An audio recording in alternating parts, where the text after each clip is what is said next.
Hey everyone, how are you? Join your favorite breath coach here. Sit, focus, listen, breathe in, breathe out. Just let it go. Breathe in and let it go. Big old sigh, just let it go. Don't do this when you're manifesting. Not the breathing part, the breathing part is good.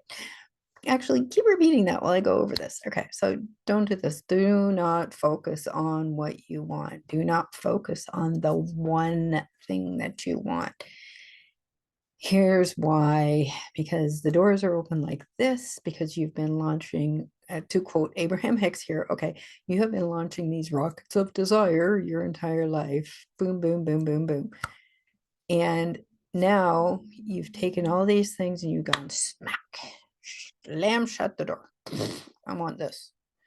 Do you know how freaking difficult that is, even for the universe to contrive? Do you know how many people are involved, actions, other events in other people's lives that have to coordinate to get to that? So here's the thing. You have been, again, launching these rockets of desires your entire life, right? So leave that door wide open. And I'm gonna taking little clips from Christy Marie Sheldon. If you haven't looked her up, go look her up. She's freaking awesome. And Jack Canfield, Les Brown, and a few others. Okay, so I'm just taking a little bit of things that have worked for me. So one of the things is to write a list. In some cases, they want you to write 300 things. In some cases, it's 50 things. In some cases, it's 100 things. I don't care what your list is. Okay, you can make it as long or as short as you want, but for the sake of argument, try not to do less than 10. Okay, it's really simple and it'll get easier and easier as you go along doing it. Why do I know this? Because I did it the first time. I had a bit of a time coming up with 3 things until I actually got them down on paper. But here's the caveat. They tell you to write your list, but they don't tell you what to do with the list. So I'm going to tell you what to do with the list. Take your list of things that you want. Like if you want a pool in your backyard in your house, whatever your perfect house is. And if you can't think of a perfect house, just say the perfect house for me. And it's that simple because, like I said, you've been launching all these freaking rockets of desire your entire life. So do you not think that the universe knows what you want? Why is it not coming? Because you've slammed the door shut and you're focusing on one freaking thing and then you've forgotten about all the other stuff. So this is where the list comes in. Take that list. You've got your house. You want a pool in the back. Now play with the idea of a pool in the back. Play with it for a couple of days. You want a house with a pool in the back. Oh, okay, so do you want it heated? Do you want a saltwater pool?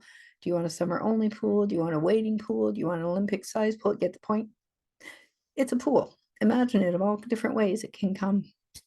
Or think about if you want a car. What are the options in a car? Oh my stars, it's absolutely freaking amazing how many options are available in a car right now. So when you're done playing around with the pool, think about the kind of car you want and then play around with different colors. What would a black car with a white interior look like? What would a white car with a black interior look like? What would a red car with a purple interior look like? Or a purple car with a red interior? Get the point? Screw around with it, play around with it. And here's the key word, play. Now, what does that mean? Because you have, and Abraham Hicks is good for this. If you haven't listened to Abraham Hicks on YouTube, go listen to Abraham Hicks. They're freaking everywhere. It's a wonderful lady named Esther Hicks who channels an entity or entities, a group of called Abraham. And there's all kinds of different people that do this, but Abraham Hicks is about the law of attraction. So when you're manifesting, you take this and you, hold on one second, I gotta sneeze, pause. Sorry about that. Okay, quick pause. So when you're focusing on this thing, Abraham says, well, what does it feel like to have it? In some cases, you have no clue what it feels like to have it because, or, well, like you, let's use the example of a pool in the house. You've never had a house with a pool before. You've visited friends. Well, now there's an idea. If you visited friends that have a pool in the house, how did it feel? Was it feeling good? Because it was great to play with that feeling. If it wasn't, find something else.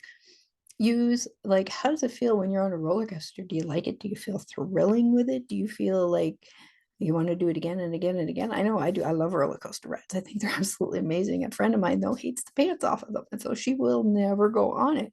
And that's okay. That's what works for her, right? I happen to love roller coasters. That was a mouthful. Anyway, um, riding a horse, riding a bike, going swimming in the ocean. What are the things that when you do it, you're just like, oh, I can do this for like 10 days in a row or 100 years, or what's that thing or things that you do? Is it just walking your dog in the woods, watching him play, sniff everything? Like, what is your thing or things that make you feel good? Just ponder that for a minute. Keep breathing. Keep breathing. Think about those things that just make you feel good. And that's the feeling, except a little bit amplified. When you get whatever those things are that you're writing down, that's how you're going to start feeling. So, in order to get from here where you are to all this goody good stuff, there's a little ladder that has to be climbed. And it's like Abraham Hicks says, you can't get there from there. If you're feeling crappy, you can't get to the mansion. So stop thinking about the mansion. Thinking about what makes you happy now. Because once you start changing the environment of the now, all the other rockets of desire that you've been launching your entire freaking life are going to start popping into your existence. And here's the thing, when they get here, bloody well say thank you. Say, oh my God, thank you. Because what the heck, right? You're not even going to know when it's going to happen, and that's okay. I know it's aggravating as shit because everything we do in life, we've been trained, grained, and ingrained and chained into the damn clock, which, by the way, is a manifestation of man, not the powers that be, the universe, source, God, whatever you choose to call all that is. Okay. So just go with that. So here's my challenge to you this week. First of all, if nothing made sense, drop a comment below. I will definitely clarify. But here's what I want you to do. One, chill out. Take a few deep breaths. You breathe in through your nose, out through your mouth like a sigh. And the purpose of that is to actually relieve all the tension that's sitting in your body, your neck, your shoulders. When you sigh it out, it feels different, it sounds different, and your body will give you that signal and you will feel everything draining away. So do that 3 to 5, 6 times, whatever it takes for you to just, and then start writing your list. But don't write everything at once. Pick a thing and write a couple of different variations of it. And then pick another thing and write a couple of different variations of that. And then go from there. So that's my challenge to you this week. Aim for 3 to 5 things this week. Okay, 3 to 5 things this week. And just play with each one and come up with different variations on it and see what happens. And if you can't get into that feeling, think about the walk on the beach, the swimming in the pool, the walking with the dog, the playing with the dog, the riding of the horse, the riding of the sports car, whatever it is that you do that makes you feel good. Pretty simple, huh? We've made manifesting way too fucking complicated. Now that's all I'm going to say about that. I wish you a beautiful, magical day. Be kind to yourself. Be gentle with yourself. You are the best and the most important project you will ever have the privilege of working on. And you have lots of love and blessings. I'll see you next week. Bye for now.